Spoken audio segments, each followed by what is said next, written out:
Graça e paz, amados de Deus, você está no meu, no nosso Ponto Teológico, estamos sempre a mais um review desta obra interessantíssima, A Religião e o Desenvolvimento da Ciência Moderna. Quem é o autor é o Henri Roykaas.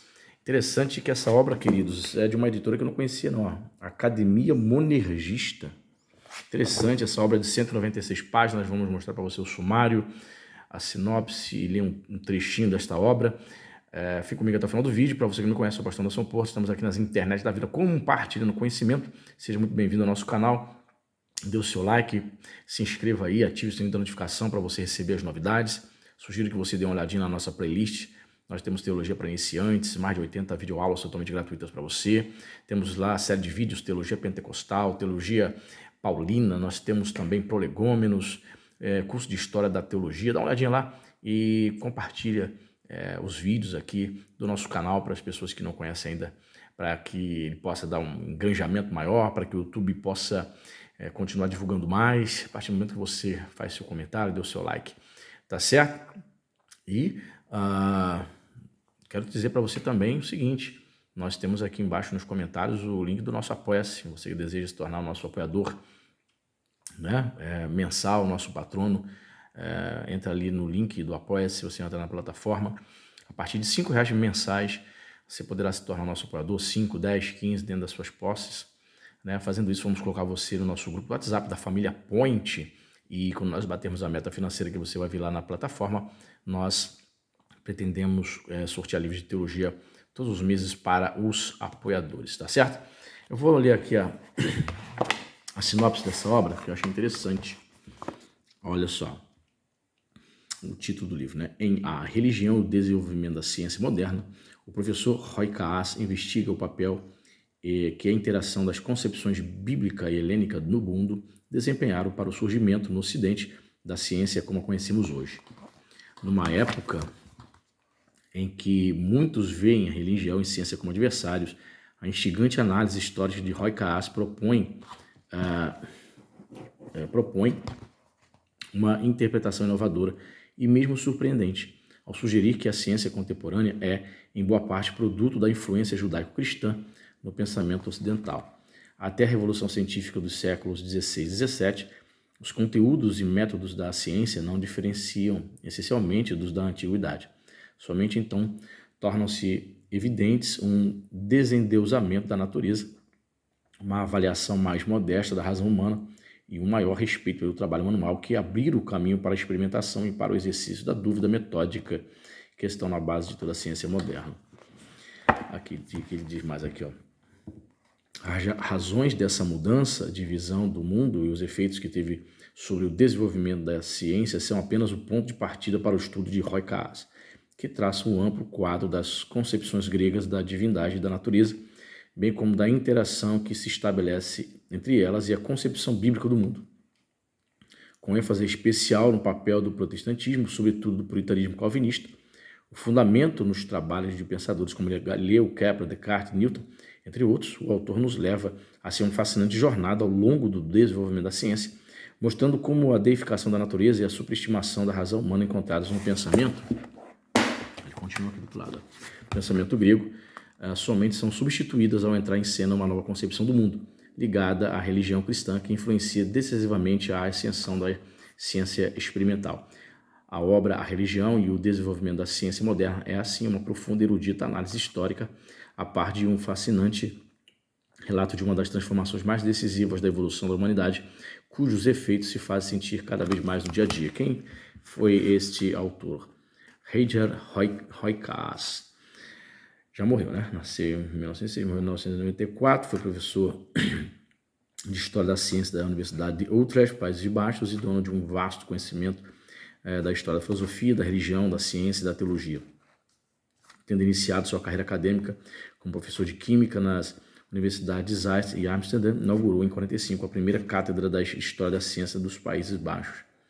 Membro da Real Academia de Ciências dos Países Baixos, o professor Roykaas foi também membro estrangeiro da Academia Internacional de História e Ciência de Paris e da Academia Cultura Portuguesa, bem como vice-presidente da Comissão Internacional de História das Ciências Geológicas, com sede em Moscou.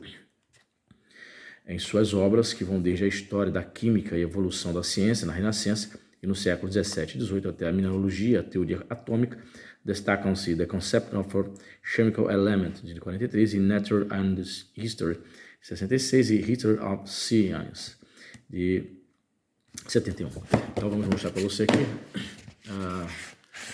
o sumário.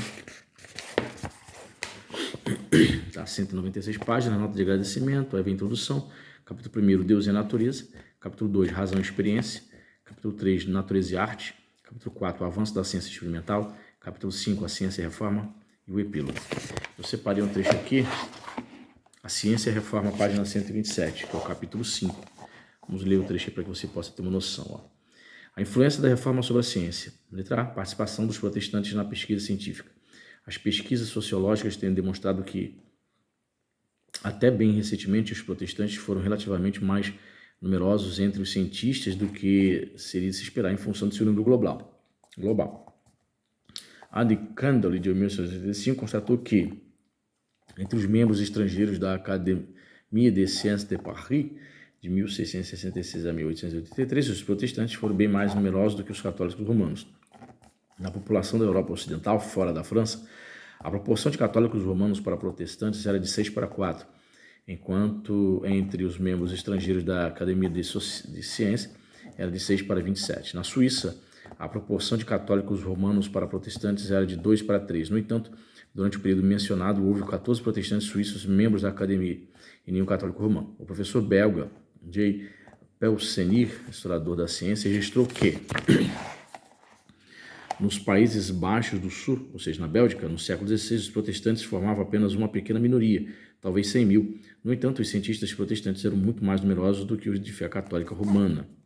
O sociólogo americano, professor Eric Merton, salientou que, em 1938, entre o grupo de 10 cientistas que, durante a Commonwealth constituíram o núcleo que daria origem à Royal Society, 7 eram acentuadamente puritanos. 62% dos membros da Royal Society eram de origem nitidamente puritana, o percentual que se torna mais significativo em razão de constituir os puritanos uma minoria da população. Sociólogos católicos romanos confirmaram que até bem recentemente houve uma tendência mais acentuada da parte de estudiosos protestantes a se voltar para os estudos tecnológicos e científicos do que entre os católicos romanos. Aí veja, tem bastante notas, né? Rodapé.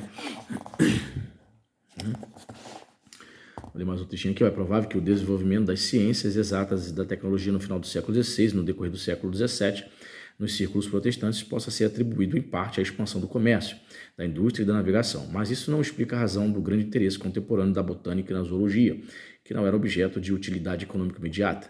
A maior parte dos botânicos do século XVI pertenceu à minoria protestante. Bruffels, que morreu em 1534, Bock, que nasceu em 1498 e morreu em 1554, e Fuchs, que nasceu em 1501 e morreu em 1566, foram protestantes zelosos. Também foram os grandes botânicos dos Países Baixos, Clusius, que morreu em 1609, e Lobelius, que morreu em 1616, e os da Suíça, como Conrad Gärtner, que morreu em 1565, amigo de Zwingli e Billinger. William Turner, verdadeiro pioneiro da história natural na Inglaterra, desempenhou um papel importante na introdução do calvinismo na Inglaterra, tendo trabalhado em contato direto com Latimer, John e Lasco e Cranmer. Você pode parar aí para você continuar lendo o parágrafo, né? Tá certo? Tá vendo aí, ó? Mais um trechinho aí. Você pode parar o vídeo para ler mais trechos desta obra. Interessante, né? Você que quer saber um pouco aí da história, né? Da história da teologia, paralelamente da história do desenvolvimento da ciência, né? Acho interessante, é um tema interessante. Eu comprei essa obra, achei muito interessante. E é isso aí. Para você ter só uma palhinha, uma obra de 196 páginas, a religião e o desenvolvimento da ciência moderna. Muito interessante, né? Ter esse entendimento, como é que foi esse diálogo aí, né? Entre a fé cristã e a ciência. A editora Academia Monergista, não conhecia, muito interessante essa obra. Deixe seu like, faça seu comentário e torne-se nosso apoiador. Deus te abençoe.